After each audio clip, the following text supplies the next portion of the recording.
누가복음 19장입니다. 누가복음 19장 11절부터 27절까지.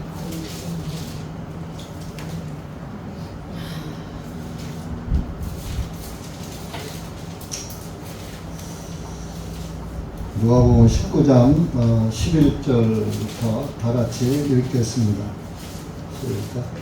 그들이 이것들을 듣고 있을 때에 주님께서 한 비유를 더하여 말씀하시니, 이는 주님께서 예루살렘에 가까이 오셨고 그들은 하나님의 왕국이 즉시 나타날 줄로 생각하기 때문이었더라.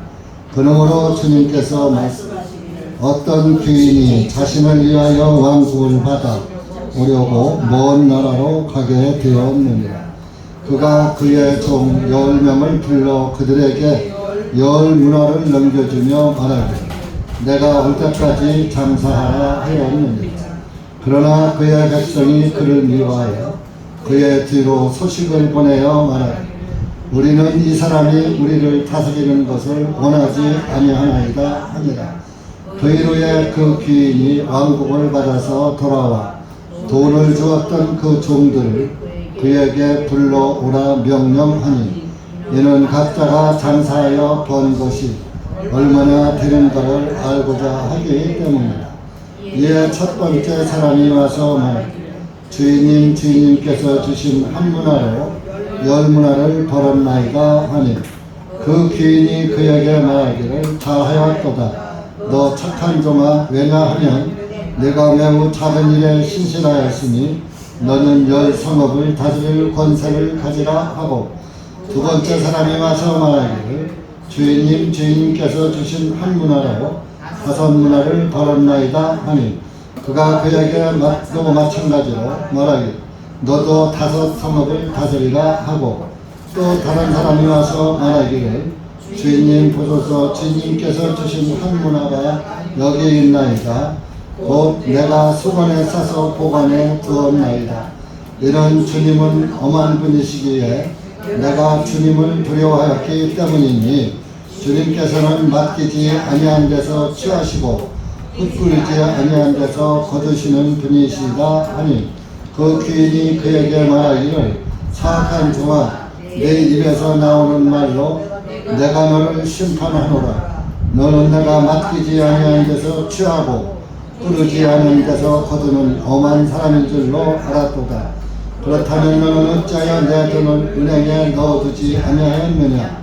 그리하였더라면 내가 돌아왔을 때에 내 돈을 이제와 함께 찾았으리라 하고, 귀인이 곁에 서 있던 사람들에게 말하기를, 그에게서 그 문화를 빼앗아 10문화 가진 자에게 그것을 주라 하니, 그들이 그 귀인에게 말하기를, 주님 그에게는 10문화가 있나이다 하니라.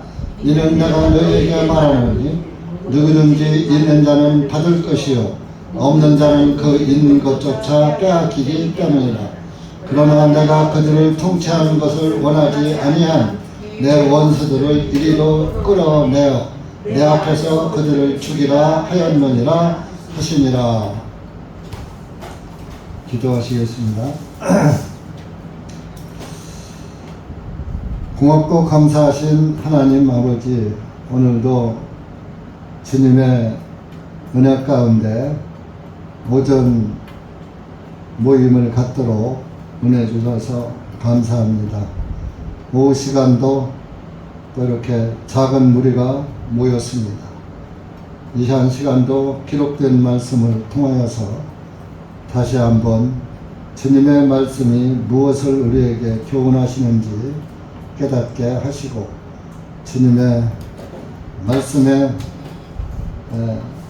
감사하고 주님의 말씀에 인도를 받는 그리스도인들이 될 수 있도록 은혜 베풀어 주시옵기를 간절히 원합니다. 이한 시간도 이 둔한 입술 주님께서 주관하여 주시고, 주님께서 말씀 가운데로만 인도해 주실 줄 믿사오며, 예수님의 이름으로 기도하옵나이다. 아멘.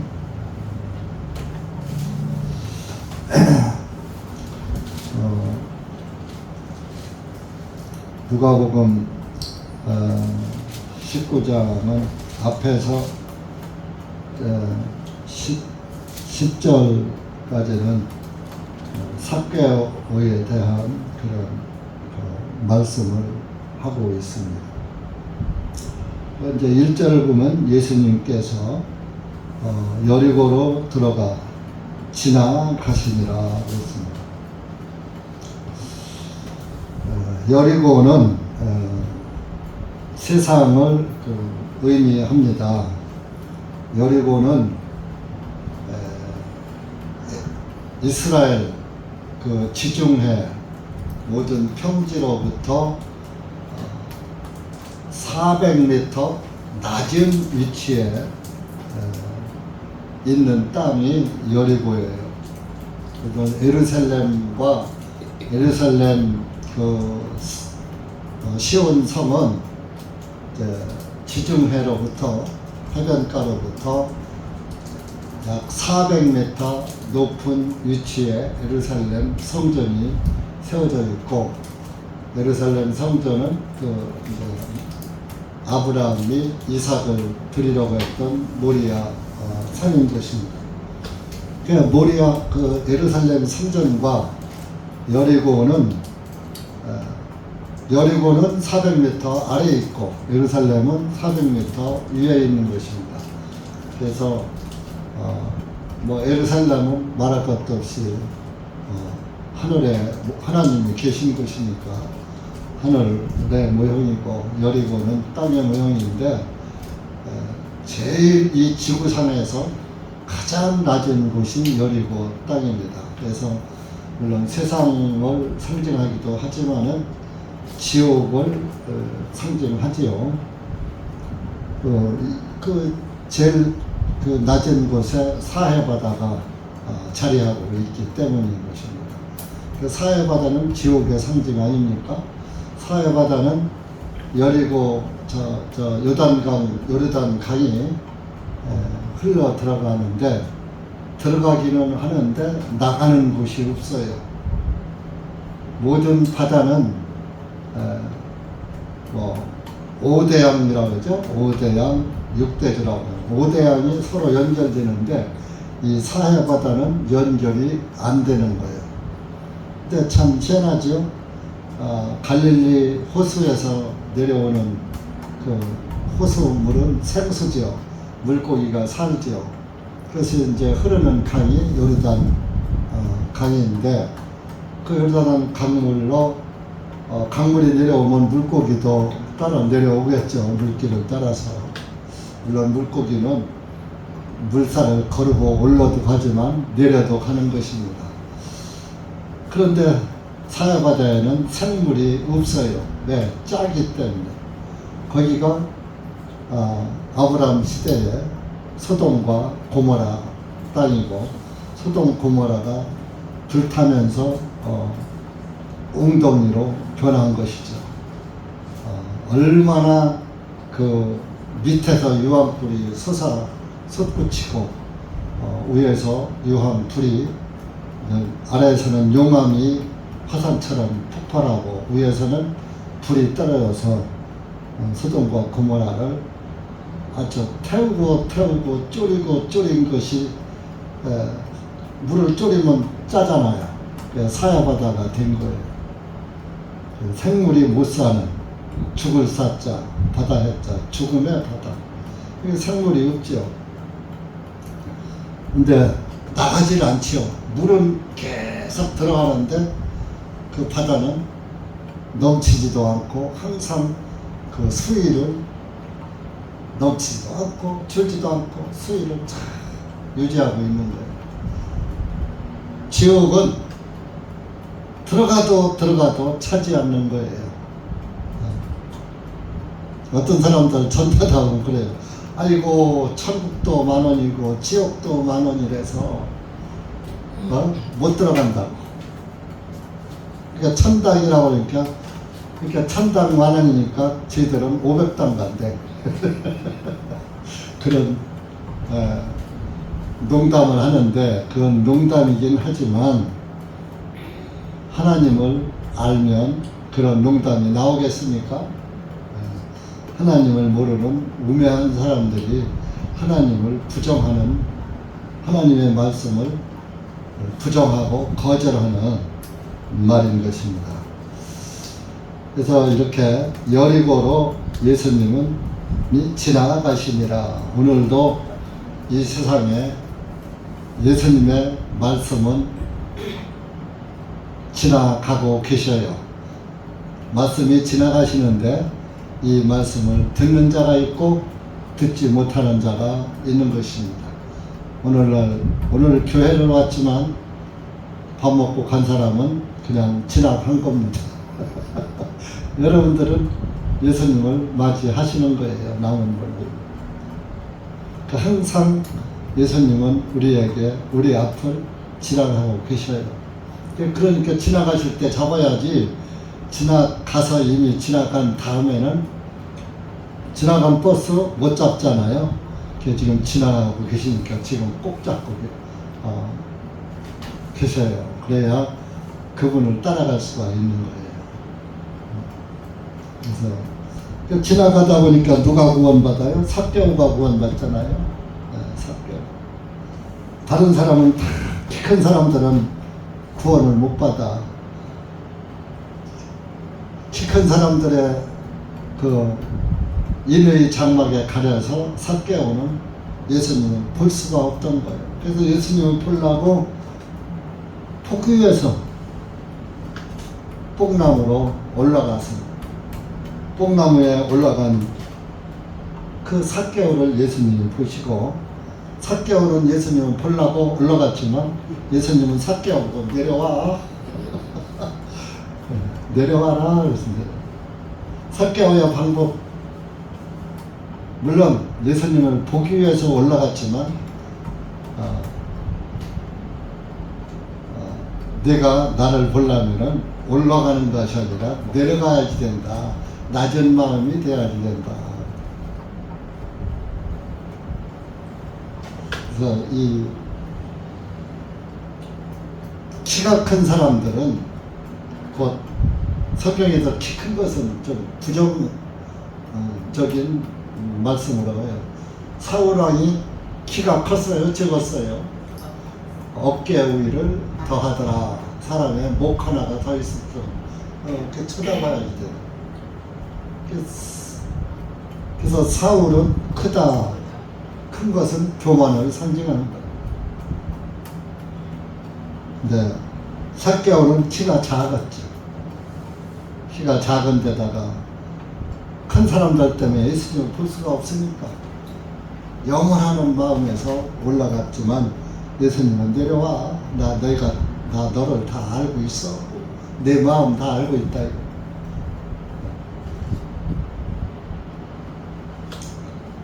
그래서 이 삭개오가 예수님을 만나고 예수님의 말씀에 의해서 9절에 예수님께서 그에게 말씀하시고 이날 구원이 이 집에 이르렀으니 그도 아브라함의 아들이로다. 구원이 이 집에 이르렀단 말이에요. 그 지나가시던 예수님, 지금 우리 앞을 지나가는 구원의 말씀, 이 집, 여러분들 마음 집에 들어간 거예요. 그것이 구원받은 거예요. 구원이 이 집에 이르렀습니다. 여러분들이 믿음의 집 아닙니까? 믿음의 집.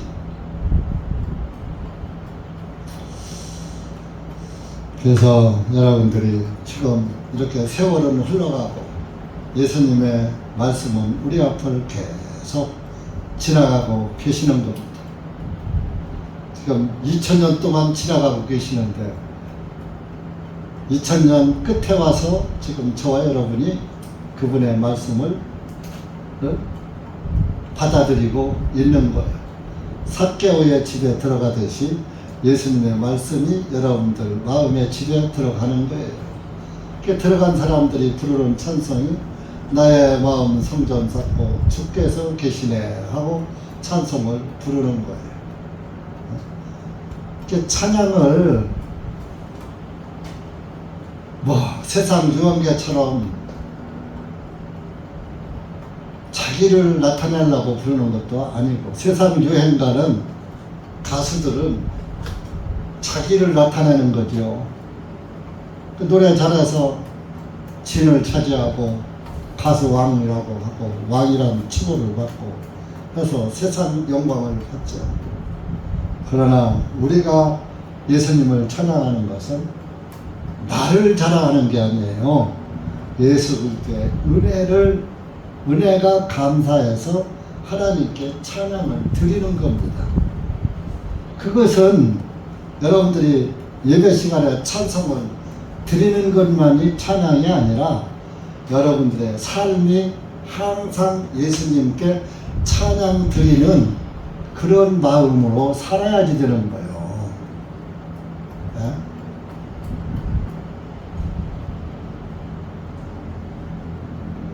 여러분 앞에서 찬양을 드려서 이렇게 하는 거, 하나님께 영광 드리는 것도 좋지만은 우리가 평소에도 찬양, 하나님을 찬양하는 마음이 떠나지 않아요. 왜?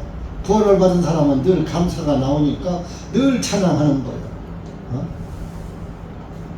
또 기도도 늘 하는 거예요. 틈에놓고 하는 게 아니에요. 누가 알게? 그냥 모르게, 자연스럽게.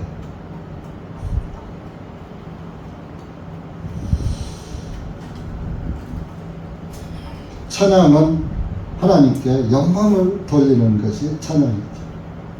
구원받은 사람들의 찬양인 것입니다. 그래서 이제 이런 삭개오의 말씀을 이제 듣고 있을 때에죠. 11절에 그들이 이것들을 듣고 있을 때에 주님께서 비유로 말씀하시더라. 이제 내가 삭개오의 집에 들어갔다. 들어갔으니까 이제 삭개오도 아브라함의 아들이로다. 구원받은 사람이다. 그런 얘기예요.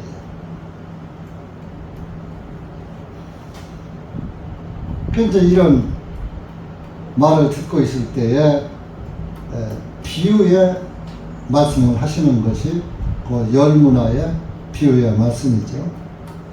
근데 이제 예수님이 늘 나는 왕이다. 내가 왕국을 세울 것이다. 늘 이런 말씀을 하니까 내가 하나님의 왕국을 세우러 왔다. 이때는 로마가 통치할 때거든요. 그러니까 유대인들은 로마의 통치에서 벗어나고 싶은 거예요. 우리나라 36년 식민지 할 때처럼. 그래서 해방을 바라서 해방받으려고 독립운동을 하고 한 게, 독립운동을 하다가 이 땅에서 독립운동 일본 놈들이 싹 잡고 있으니 할 수가 없으니까 상해로 도망간 거 아니에요. 그 상해로 도망가서 이제 운동본부를 세운 것이 상해 임시 정부라고 하잖아요. 그건 임시예요, 임시. 근데 상해로 왜 갔는지 아세요? 이승만 대통령은 미국으로 가서 미국에서 독립운동을 했고, 미국을 산하의원들을 설득시키고 우리가 독립을 해야지 되니까 도와달라. 이제 이런 독립운동을 했고, 김구는 중국과 가까운 거예요. 중국. 그래서 중국에서 상해에 와서 하라고 땅을 만들어 준 거예요. 그래서 상해에 가서 임시 정부 수립을 해서 이제 김구 이하 이제 운동가들이 거기에서 이제 운동을 하면서 미국에 있는 이승만 대통령이 미국에서 지휘를 하고, 그때도 그 독립운동의 제일 우두머리는 이승만 대통령이 한 거예요. 그래서 김구도 물론 뭐 같은 유명한 운동가이긴 하지만은 상해에는 김일성이도 독립운동을 했거든요. 그러다 보니까 상해 임시정부에도 김일성이가 왔겠죠. 그렇게 해서 김구는 이제 공산주의자들과 가까웠고 이승만 대통령은 미국과 가까웠고 이렇게 하다가 이제 남북으로 갈리게 된 건데 그 임시정부는 그 사람으로 말하면 임신한 거예요. 임신. 그게 정부 수립은 아니란 말이에요. 임신입니다. 이제 아기를 임신한 날은 생일이 아니잖아요. 아기를 출산한 날이 생일이잖아요. 그 생일이 48년 8월 15일이 건국일이 되는데 그래서 광복절로 이렇게 하는 거죠. 근데 그거 갖고 말이 많죠. 그런 것처럼 이제 하나님의 말씀도 이렇게 참 그 곡해하는 사람들이 많이 있고 또 이렇게 하나님의 왕국을 세우러 왔다고 하니까 뭐예요? 예수님이 로마 통치에서 우리를 벗어나게 하려고 나는 왕이다 막 이러니까 저분이 왕이 돼서 우리를 해방시키러 온 메시아인가 보다. 이스라엘 사람들은 그렇게 생각을 한 거예요. 근데 예수님은 전혀 뜻이 그게 아니죠. 네? 세상을 구원하러 왔지. 세상 정부, 로마 정부에서 해방시키러 온 게 아니거든요. 그러니까 그 예수님이 나의 왕국을 세울 것이다. 그러니까 예루살렘에 예수님이 거기에 이제 가까이 11절에 보면 오셨고 그들은 하나님의 왕국이 즉시 나타날 줄로 생각하기 때문이었더라. 금방 하나님의 나라가 이루어져서 로마 정부에서 해방되어 가지고 거기에서 예수님이 왕노릇하는 줄로 알았던 거예요. 예수님의 제자들도 그렇게 하는 거예요. 하늘 왕국을 생각지 않고 땅의 왕국으로 알고 있었던 겁니다. 그런데 예수님은 실제가 땅의 왕국을 세우러 오신 분이 아니죠. 하늘 왕국. 누가복음 17장도 한번 봐봅시다. 17장 20절 21절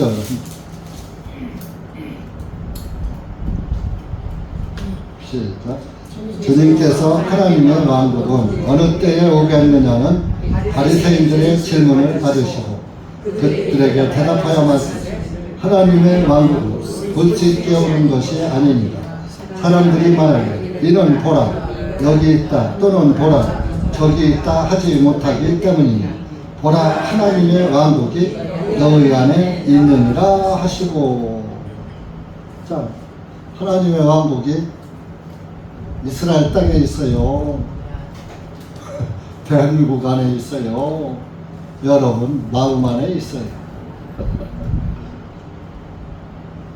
너희 안에 있느니라.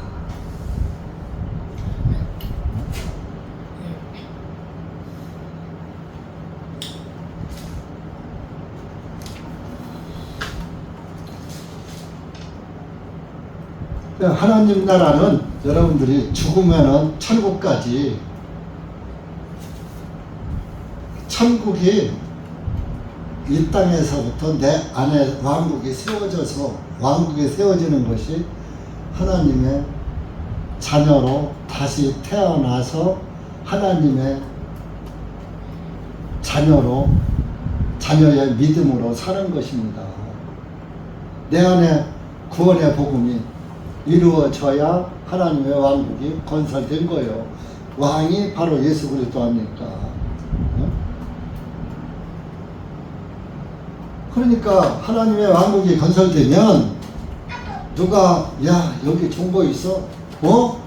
여기 좋은 거 있어? 안 따라가는 거예요. 하나님의 왕국이 건설이 안 되면, 자, 오전에도 잠깐 얘기했죠. 예수님보다 더 귀한, 예수님이 최고로 귀하면 예수님보다 더 좋은 게 있어요, 없어요? 있죠. 그러니까 아무리 좋은 게 있다고 소리쳐도 뭐 있어? 가서 보니까 예수님만 못해. 에이, 아니야. 내가 또 여기 가서 보니까 여기 있다 해도 아니야. 오늘날 이단에 빠지는 사람들이 뭐예요? 하나님의 왕국이 내 안에 건설이 안 된 거예요. 세워지지 않은 거예요. 그러다 보니까 야, 여기 진리가 있어.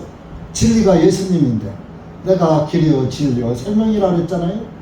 아, 여기 진리가 있어. 여기 진짜 말씀이 있어. 말씀이 없으니까 거기에 혹하고 끌려가는 거야. 가보니까 말씀이 있어. 에이, 그거 틀렸어. 아니야. 안 따라가는 거예요. 미혹을 안 당하지 않는 거예요. 구원의 복음이 없으니까 신천지야 말하니까 신천지 이름 좋다. 새로운 하늘과 땅, 새 땅, 새 하늘과 새 땅이 신천지요. 그 줄임말이 새 하늘과 새 땅.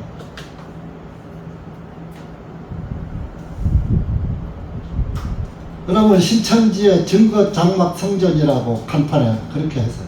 증거 장막 성전은 구약의 성전을 갖다가 증거 장막 성전이라고 하는 거예요. 구약에. 법궤를 증거궤라고도 하잖아요. 성전에는 증거궤, 법궤가 있는 거잖아요. 그럼 뭐예요? 신천지는 율법도 아니고 복음도 아니고 진짜 복음을 깨닫는 사람이 보면 그거는 아무것도 아닌 개똥인 거예요.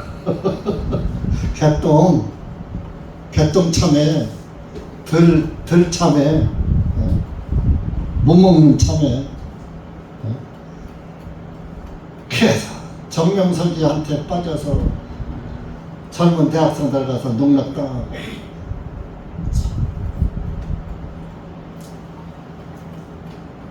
이만희가 신천지지.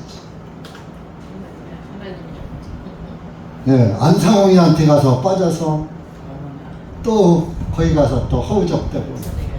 아, 이름이 얼마나 좋아. 하나님의 교회. 아, 이름은 기똥차게 좋은데. 하나님이 안상홍이고 이제는 그 마누라가 하나님이에요. 네. 그들이 말하는 것은 우리의 형상을 따라 사람을 만들자 하시고 우리가 복수잖아요. 하나님이 한 분이 아니라는 거야. 아버지 하나님, 어머니 하나님, 아들 하나님이 있다는 거야. 그러니까 안상홍이 죽고 나니까 어머니 하나님이 나와서 갈라디아서 예루살렘 우리의 어머니다. 그러니까 야, 이만희 마누라가 우리의 어머니야.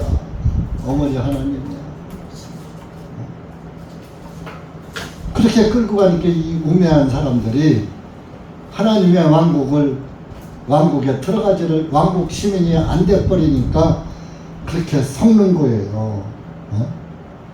이스라엘 유대인들은 바로 아주 그냥 로마 정부에서 해방시킬 메시아가 왔는 줄 알고 땅의 왕이 온 줄 알고 예수님은 땅의 왕이 아니라 만왕의 왕, 만주의 주로 오신 분이죠. 그래서 예수님께서 그들을 깨닫게 하려고 지금 10문화의 비유로 말씀을 하시는 겁니다. 12절에 어떤 귀인이 자신을 위하여 왕국을 받아오려고 먼 나라로 가게 되었느니라. 하나님의 왕국을 받아오려고 먼 나라로 가게 된 어떤 귀인이 누굽니까? 예수님 아니에요. 왕국을 받아오려고.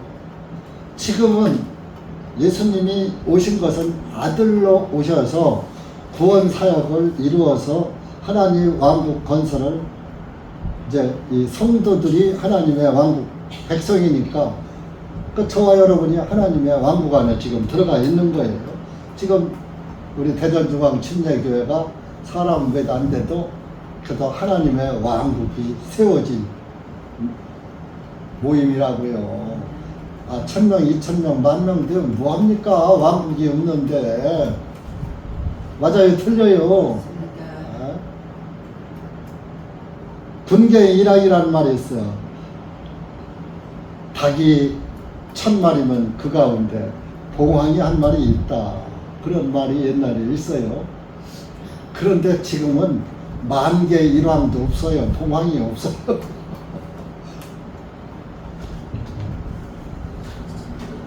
그 여러분들이 봉황이에요. 새 중에는 봉황새가 제일 해서 그 나라 대통령 집무실에도 봉황새 딱 이 모양으로 의자에도 새겨져 있고 그렇잖아요. 타고 다니는 차에도 봉황새가 양쪽에 2마리가 딱 있고. 근데 성경에서는 봉황새가 가증한 새예요.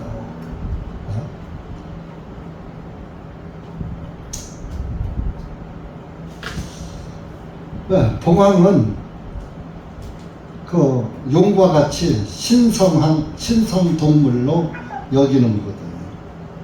그 마귀의 상징이에요. 이제 이 땅의 왕은 마귀 세상의 왕이에요. 예수님은 하나님 나라의 왕이고. 자신을 해서 예수님도 그 요한복음에 보면은 내가 너희들을 데려가려고 처소를 마련하러 간다. 그런 말씀을 하셨어요.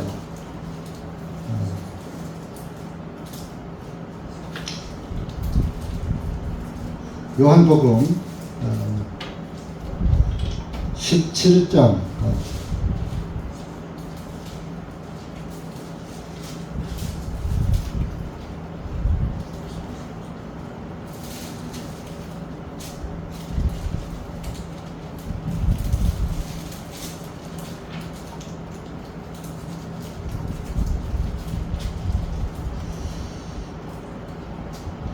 17장 13절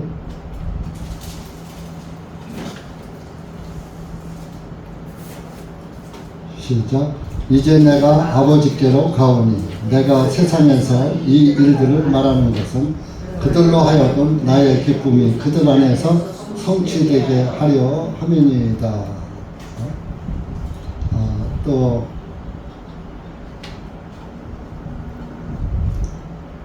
처소를 말한다는 것은 어디냐?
여러분들도 좀 기억 좀 해놓으시지.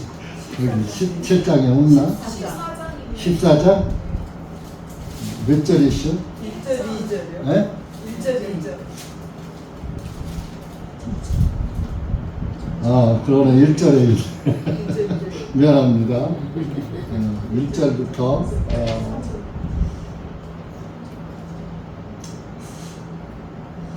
3절까지만 시작. 너희는 마음에 근심하지 말라. 너희가 하나님을 믿으니 또한 나를 믿어라. 내 아버지 집에는 궁궐들이 많으니 만일 그렇지 아니하면 내가 너희에게 말하였으리. 나는 너희를 위하여 처소를 예비하러 가노라.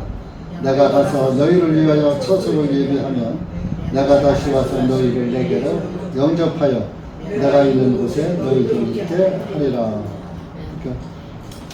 예수님이 이렇게 하늘의 처소를 우리 땅에서 속죄를 이루시고 속죄를 받은 사람들의 살 곳을 예비하러 간다. 근데 예수님이 오실 때는 우리를 데리러 오시는 거죠. 속죄받은 속죄 양들을 목자장이 데리러 오시는 겁니다. 그래서 이렇게 이제 세상 사람들은 예수님 나라가 당장 임할 줄 알았어요. 옛날에 92년도에 이장님이 때에도 예수님이 재림한다고 온 세상이 떠들썩했잖아요. 그러니까 항상 그 하나님의 그 말씀이 이루어지지 않은 사람들, 왕국 건설이 되지 않은 사람들은 사람의 말을 더 중요시하는 거예요. 그렇기 때문에 예수님은 내가 도적같이 온다. 그날과 그때는 모른다고 말씀을 하셨잖아요. 그것이 이제 서기 70년에 이제 그 예루살렘 멸망이 올 것도 예시를 하지만은 주님 오실 날짜는 우리가 알아요? 몰라요? 주님 오실 날짜를 안다면 나 죽을 날짜도 알아야죠. 모르듯이. 그렇기 때문에 우리가 주님의 왕국이 내 안에 세워졌으니까 내 안에 세워진 사람은 이미 그 왕국 안에 들어간 거예요. 근데 뭘 예수님 또 오실 것을 그렇게 기다릴 필요가 뭐가 있어요? 내 안에 하나님의 왕국이 세워졌으면, 그 하나님의 집이 세워졌으면 예수님이 다 우리를 자기 처소로다가 다 안내한 것인데, 그러니까 죽는 것이 사도들에게는 두려움이 아니었던 거예요. 그래서 그들은 복음을 위해서 기꺼이 죽을 수 있었던 거예요. 근데 뭐 땅에서도 우리가 육신이 살아가는 것도 굉장히 하나의 지혜이긴 하죠. 마귀의 올무에서 굳이 걸릴 필요는 없지만은, 그러나 죽음을 두려워해서는 안 된다 하는 것을 말씀드리는 겁니다. 그래서 이제 그가 열문화의 비유로 10명을 종을 불렀습니다. 내가 올 때까지 장사하라. 10명에게 열문화를 넘겨줬으니까 한 문화씩 준 거 아닙니까? 한 문화. 장사하라. 내가 올 때까지. 날짜가 정해지지 않았어요. 올 때까지. 예수님 오실 때까지. 그래서 저와 여러분은 지금 한 문화를 받은 겁니다. 한 문화가 예수 그리스도의 구원의 복음으로 우리가 이해할 수밖에 없죠. 사실은 저와 여러분 받았습니까? 모든 세상 사람이 다 받았습니까? 열은 완전수잖아요. 완전한 복음의 문화를 받은 거예요. 그래서 세상 사람은 다 예수님의 구원 안에 들어있는 거예요. 그런데 이걸 가지고 장사하는 사람이 있는가 하면은 장사를 받지도 않고, 이제 받지도 않는 사람, 구원을 거절하는 사람일 테고, 구원은 거절하지 않았는데 다신하지 못한 사람일 수도 있겠죠. 만약에 한 문화를 수건에 싸서 땅속에 묻은 사람은 구원받지 못한 사람일 수가 있는 것이죠. 그래서 이 장사를 하는데 정해진 기간은 몰라. 그래서 마태복음에서도 끝까지 견디는 자가 구원을 얻으리라. 구원을 얻으리라. 얻었다가 아니라 얻으리라. 미래사로 말한 거예요. 마태복음 24장 한번 마태복음 24장은 다 서기 70년에 이루어진 그 내용인데, 거기에서 이제 세대주의자들은 24장을 앞으로 이루어질 것으로다가 끌고 가죠. 24장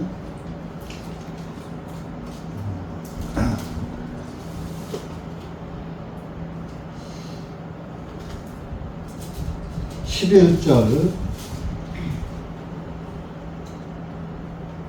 그래서 13절까지 14절까지 시작. 많은 거짓 선자들이 일어나서 많은 사람들을 속이시며 불법이 성행함으로 많은 사람들의 사랑이 식어지리라.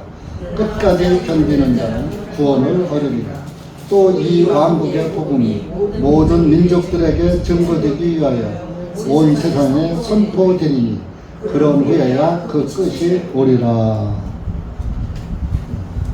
그래서 이렇게 이때는 이제 서기 24년을 염두에 두고 말씀을 하신 것인데, 그것도 끝까지 견디는 자라야 그것도 구원을 얻는다.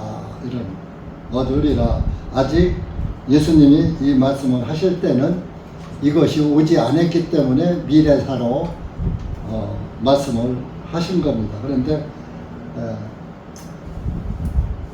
온 세상에 복음이 선포된다고 그랬죠. 그때 끝이 온다 그랬죠. 사도시대에 복음은 이미 온 세계에 땅끝까지 복음은 전파가 됐습니다. 그래서 사도 도마가 한국에도 왔다 갔다는 그 등채바위 우리도 한번 가본 적이 있죠. 그래서 이 히브리 문자로 새겨놓고 한 거 가서 본 적이 있듯이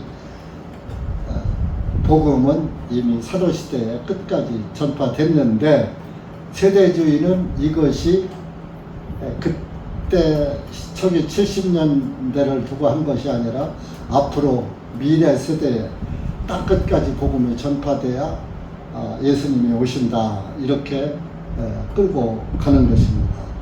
근데 이미 이것은 세대주의로는 성경을 아주 너무 근시안적으로 끌고 가는 것이죠. 사람을 속이는 것이죠. 그 세대주의는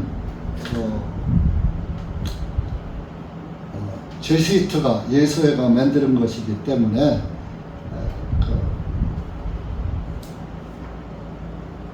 복음주의자를 통해서 세대주의를 퍼뜨렸던 거예요. 그것이 뭐요? 존 다비, 형제교회 창시자 존 다비를 통해서, 존 다비가 단번 석제를 전하면서 거기에 섞어서 끼워넣은 것이 세대주의예요. 그러니까 단번 석제의 복음을 전하니까 진짜거든. 그 진짜를 앞에서 말해놓고 뒤에다가 살짝 거짓말을 집어넣은 것이 세대주의, 친년 대환란 설이다. 앞뒤가 안 맞는 말을 했는데 하나님의 말씀은 분별하지 못하다 보니까 그것을 구분하지 못하는 거예요.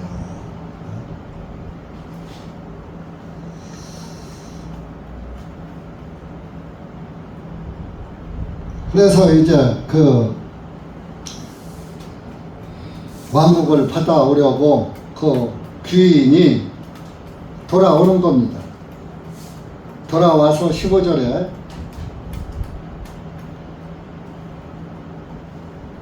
그 종들을 다 부르죠. 그 각자 장사해서 번 것이 얼마나 되는지 우리 한번 계산해보자, 회계해보자. 첫 번째 사람이 16절에 왔어요. 주님, 저는 한 문화로 10문화를 남겼나이다. 벌었나이다. 이 사람은 장사 잘한 거죠. 귀인이 뭐라 그래서, 하였도다. 너 착한 종아, 왜냐하면 내가 매우 작은 일에 신실하였으니 너는 열 성읍을 다스릴 권세를 가지라 하고, 열문화 남긴 사람이 착한 종아 잘하였다, 신실하다. 그러니까 열문화 남겼으니까 열 성읍 다스려라. 두 번째 사람이 왔죠. 다섯 문화를 남겼다고 그랬어요. 마찬가지로 너도 착한 종이고 신실한 종이고 잘했다. 그러니까 다섯 성읍을 다스리라 하고. 그러니까 우리가 여기에서 하나 또 좀 알고 넘어갈 것은, 하나님 나라에 가서도 구원받은 사람이 다 아주 수평관계로 똑같 차등이 없지 않다 이겁니다. 주님을 어떻게 믿고 섬겼느냐에 따라서 네가 복음 장사를 얼마나 잘했느냐. 한 문화가 복음이면 네가 복음 장사를 얼마나 잘했느냐.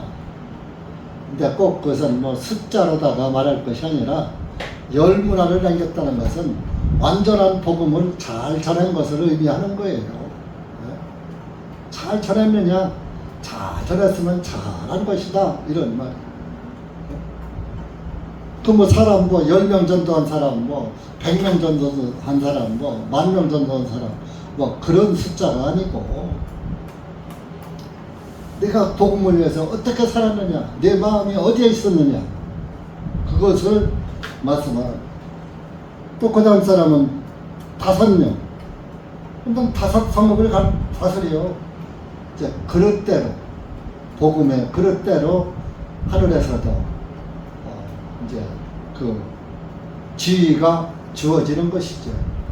아, 그래야지 구원받았다고 아무것도 아는 사람과 그래도 충성 봉사하는 사람과 똑같으면 돼요? 안 돼요?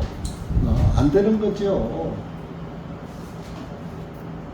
이제 여러분들은 어쨌든 한 문화를 그대로 가지고 있으면 안 되는 거예요. 5 문화까지. 예를 들어서 참 뭐 한 문화로 2 문화를 남겼다 말씀은 없지만 그것은 책망받을 일은 아닌 거예요. 근데 하나도 못 남겼다. 그것은 불신자와 다를 것이 없는 것이. 왜? 영혼 구원에 생각이 없어. 오전에 불의한 재물을 빚 갚는데 쓰질 않았어. 빚 갚아주는데. 20절에 보면 한 문화 남긴 사람이 말이 참, 한 문화가 여기 있나이다. 내가 그 한 문화를 어떻게 했느냐? 수건에 싸서 보관에 두었나이다. 아이고, 수건에 싸서 잘 보관해 뒀으니 한 문화를 되게 아끼고 아주 잘 지킨 것이긴 하지요. 그런데 이 수건을 뭐라 그래요?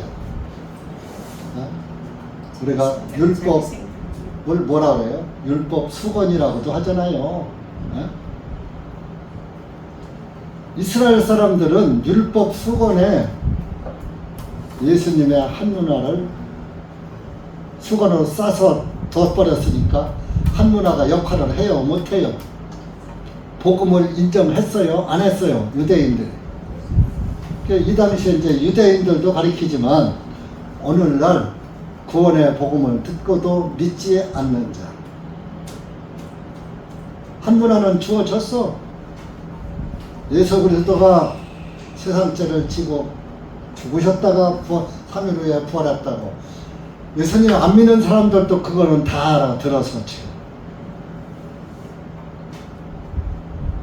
교회를 안 다니면서 그런 말 하는 사람에게도 한 문화는 주어졌어요. 예수님이 세상죄 지고 왔지 장로교 교리처럼 택한 자의 복음만 짊어지고 하고 택하지 않은 자의 복음은 죄는 짊어지고 가지 않았습니까? 세상죄, 코스모스, 헬라어로 세상은 코스모스라고 하고 세대는 아이온이라고 그래요. 한 세대는 보통 한 30년, 우리가 사는 세당 한 세대를 30년으로 보거든요. 그래서 한 1세대, 2세대 하는 게 30이면은 자식을 낳아서 키울 수 있는 나이란 말이에요. 그래서 내가 나면은 내 다음 세대를 2세대라고 그러잖아요. 내가 1세대고 2세대라고 그러잖아요. 연도는 얼마 안 되잖아요. 30년 차이밖에 안 되잖아요. 그래서 이 족보 만드는 데 가면은 30년을 한 세대로 이렇게 쳐서 족보도 만들고 그래요. 그러니까 세대는 그 세대를 내 당대를 얘기하는 거예요. 세대는 세상은 첫날부터 지금 예수님 오실 때까지 이 세상 끝날까지가 코스모스 세상을 의미하는 거. 그래서 예수님이 보라 세상죄를 지고 가는 하나님의 어린 양이로다. 이 세상은 코스모스예요. 그래서 이제 성경에 보면 세대라고 번역을 해놨는데 세상으로 번역한 데도 있거든요. 그것은 원문에 보면은 코스모스가 아니고 아이온. 그래서 헬라어가 정확한 거예요. 그래서 세상 하면은 하나님의 세상은 코스모스고 사람의 세상은 아이온이고 그런 거예요. 그러니까 헬라어가 정확한데 그렇다고 헬라어를 쓴다고 해서 천국 갑니까? 그럼 뭐 그때 당시 헬라어 쓸 때 사람들은 다 천국 갔어야지. 왜? 헬라 문화가 지금 영어처럼 예수님 당시에는 헬라 문화에 있었던 거예요. 그래서 신약 성경이 헬라어로 기록된 거예요. 지금 기록됐다면 아마 영어로 기록됐겠죠.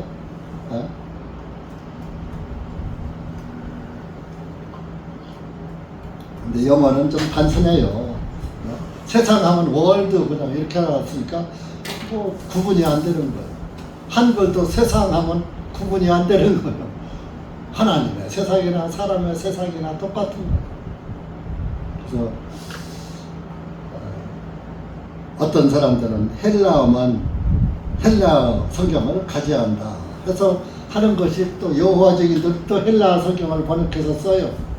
그 이단들이 하여튼 할 거는 다 한다니까.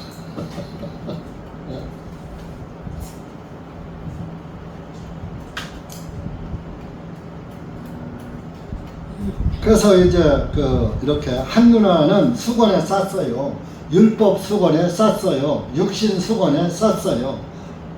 육신의 수건도 벗겨져야 되는. 그래서 그 수건을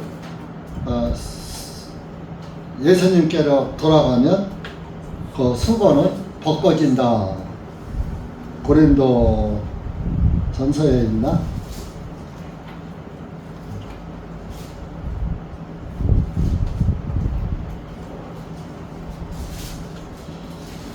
고린도전서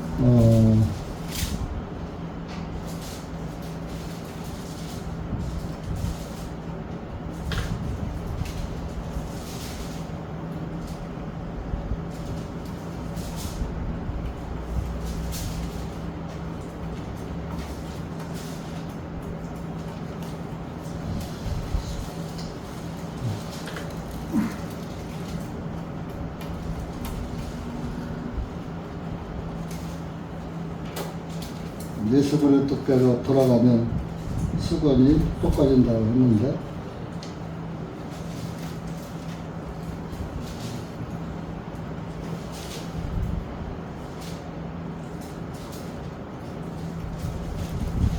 먼저 찾는 분 말씀해 주시오.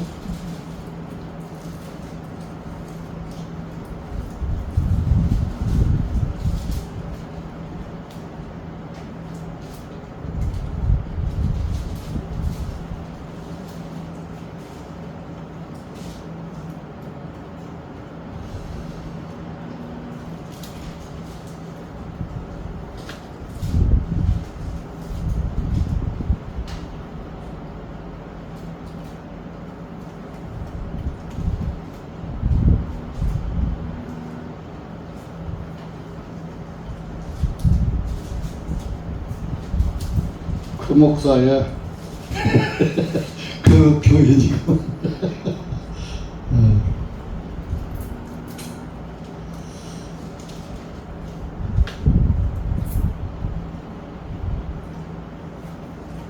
예수님께로 돌아가면 그 수건이 뻗어지리라.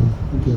모세가 시내산에서 율법을 받아갖고 오면서 아니, 살았어요. 그건 아니. 그거 안 돼. 신약에 있어, 신약.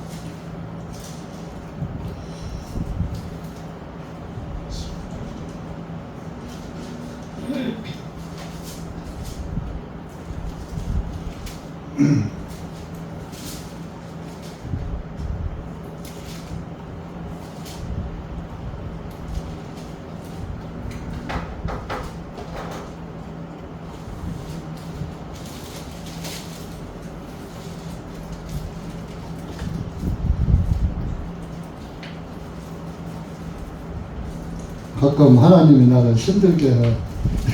왜 말을 해놓고 못 찾게 하셔.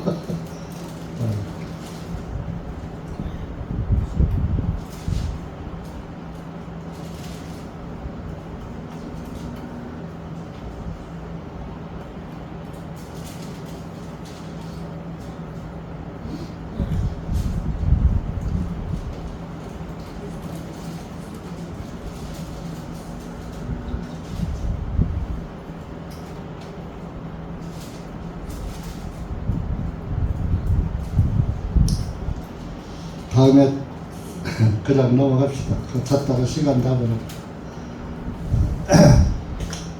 그래서 이 수건을 싸서 보관해 둔 것은 율법이 꺾어지지 않은 것, 또 이렇게 율법 수건, 또 육신 수건의 문화를, 복음의 소리를 듣고서도 그저 다른 사람의 영혼에 대해서 생각지 않는 그런 사람들이 한문화 받은 사람들입니다. 그래서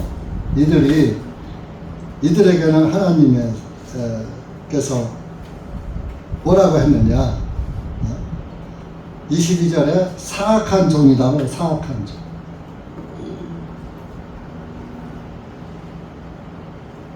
그러면서 23절에 내 돈을, 그 한 문화를 차라리 은행에다가 넣어두지 그랬느냐, 넣어두지 왜 네가 수건에 싸서 그냥 꼭꼭 감춰놨느냐.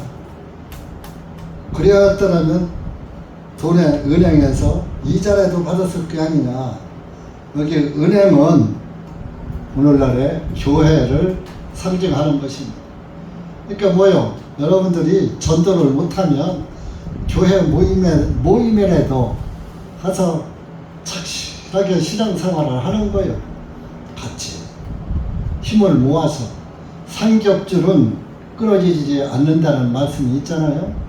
그런 것처럼 사실 참 물질이 있는 사람은 물질로 섬기지만 없는 사람은 기도와 참 협력해서 선을 이룬다. 그런 말씀처럼 여러분들이 이렇게 오후 시간에 안 가고 앉아 있는 것도 은행에 들어있는 한 문화가 되는 것이에요. 그게 복음을 위해 사는 것이에요. 하나님은 돈을 쓰시는 하나님이 아니잖아. 여러분들의 마음을, 중심을 보시는 하나님이죠. 그러니까 이렇게 한 문화의 은사가, 나의 받은 은사가, 전도의 은사가 없어, 말씀의 은사가 없으면 마음에서는 원이로되 그것이 안 이루어지는 거예요. 근데 마음에서 원하면 그건 이름과나 마찬가지예요. 여러분들이 하나님의 예수 그리스도의 구원의 복음에 관심을 기울이고 그것을 위해서 기도하고 한 영혼이 받기를 위해서 기도하고 이렇게 또 다른 사람들에게 모분을 보이고 교회 안에서요. 그런 신실한 신앙생활이 은행에다가 맡기는 것이 될 수가 있는 것입니다. 또 어떤 행위를 또 보이는 것으로 나타내는 것이 아니라 은행에 맡겨놓은 것은 보이지 않는 것이잖아요. 보이지 않는 데서 이자가 붙잖아요. 그런 것처럼 여러분들이 교회 안에서의 자기 위치를 지키는 그리스도인이 은행에 그래서 보관된 그런 그리스도인들이 되는 것입니다. 그래서 우리가 이 하나님의 그 비유의 말씀, 예수님의 비유의 말씀을 보면서 구원은 차별이 없고 유대인이나 이방인이나 차별이 없다. 그러니까 구원만 받으면 돼. 하늘나라만 가면 됐지. 뭐 어디 교회 뭐 신앙생활을 해야 되나. 구원받았으니까 교회당에 안 가도 돼. 뭐 이런 그 허망한 생각을 하는 사람들이 우리 교회 출석하는 사람보다 안방에 안질뱅이로 앉아있는 사람들이 더 많아요. 그 안질뱅이 신앙이 되는 거죠. 안질뱅이가 뭐 합니까? 아무것도 못 하잖아요. 저 파리에 가서 올림픽은 하기로 하더만 휠체어 타고.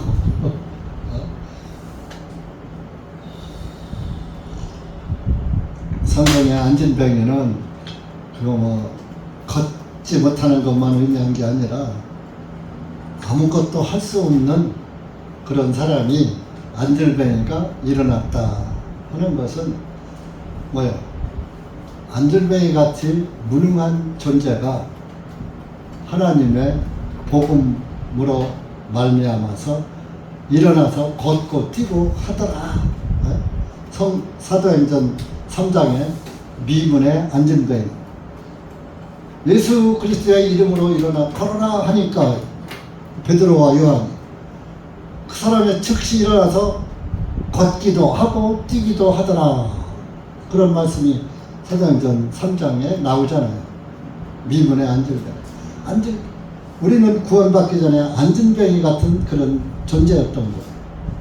그런데 우리가 구원받고 지금 하늘 성전을 향해서 어떤 사람은 뛰기도 하고 걷기도 하고 뛰는 사람도 있고 걷는 사람도 있고 성전을 향해서 달려가는 거예요. 하늘 보좌 우편에 계신 그분을 소망 삼고 오늘도 내일도 주님 앞에 가는 날까지 지금 계속 달려가는 저와 여러분인 것입니다. 가다가 넘어지면 돼요, 안 돼요? 가다가 돌풀이 차갖고 넘어지지 마세요. 돌풀이 차면 내 발도 빠지고 내가 넘어져. 옆 사람이 넘어지는 게 아니에요. 네? 그러니까 항상 구원받은 그리스도인은 나를 넘어지게 하는 돌뿌리가 항상 놓여 있다는 것을 아시고 마귀는 항상 나의 발을 걸어요. 넘어지도록. 그래서 여러분들이 신앙생활 하다 보면 오늘은 한 목사의 말씀이 은혜가 되는 날이 있지만 어떤 땐 은혜가 안 돼요. 그게 돌뿌리요, 그게. 그래서 넘어져. 아니, 들을 게 없네. 이렇게 되는.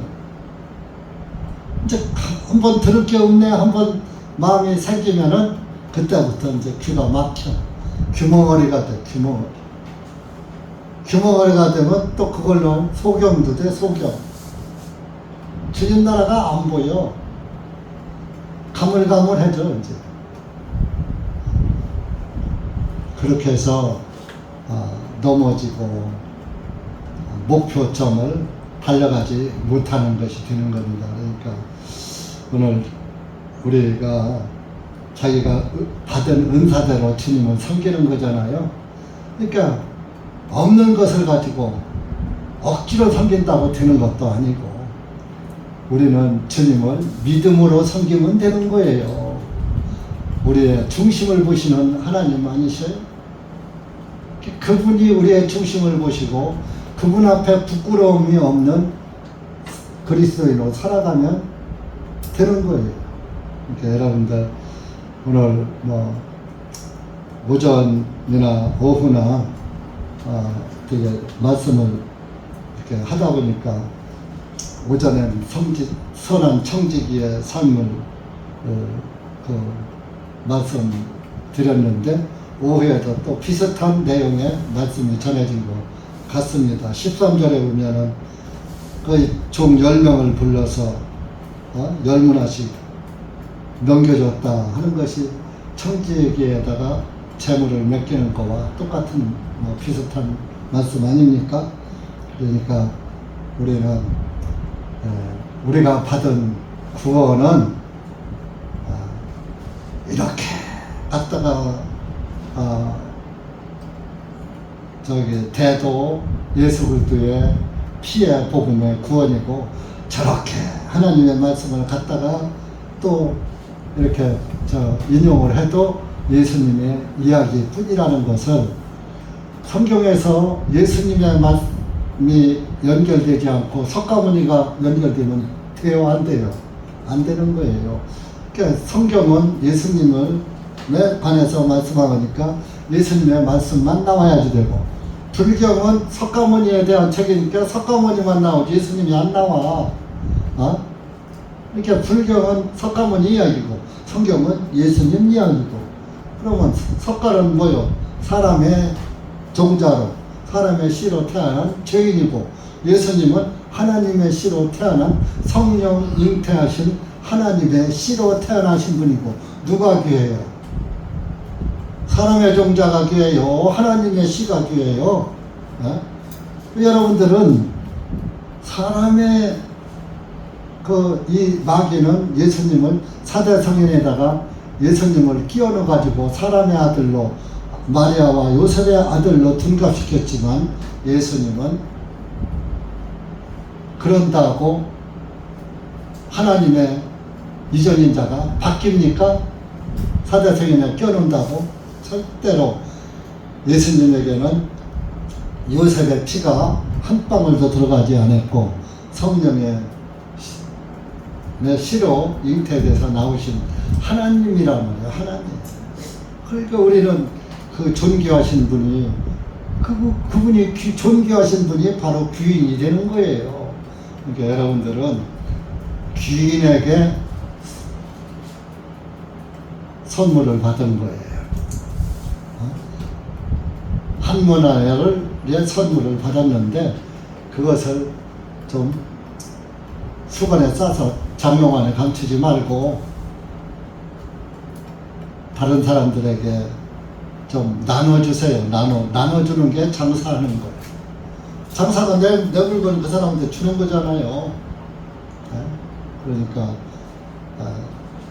안방 복음이 되지 말고 좀 마음의 문을 열고 내 마음에 계신 그 문화를 계속 전달해주는 그리스도인이 되면, 한 목사도 좋지만 예수님이 더 기뻐하실 것입니다. 오늘은 또 저렇게 멀리 서울서까지 오셔서 더 하나님이 기뻐하실 것입니다. 주는 분도 기쁘게 듣는 사람이 있을 때 그분의 마음도 기쁜 거예요. 근데 한 목사가 아무리 잘 전해도 듣는 사람이 없으면 하나님의 마음도 안타까운 것이죠.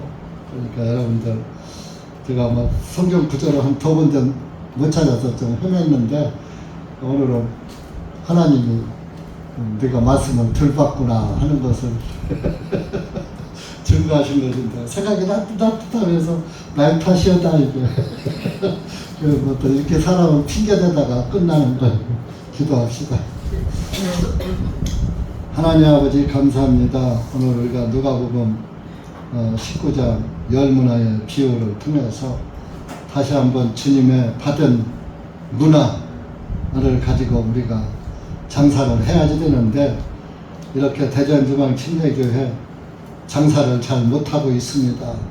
하나님, 그러나 수건에 싸놓진 않았사오니 하나님, 지금부터라도 우리가 좀 이익을 많이 남기는, 정말 10문화를 못 남기더라도 5문화라도 남길 수 있도록 주님 도와주시옵소서.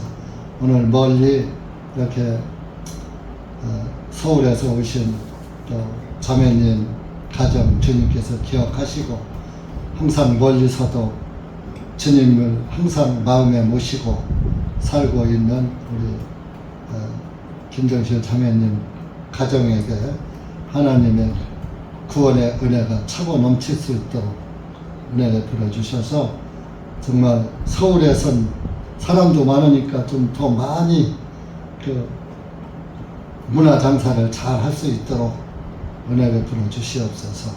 또 건강도 지켜주셔서 주님께 영광 돌릴 수 있도록 함께하여 주시옵소서.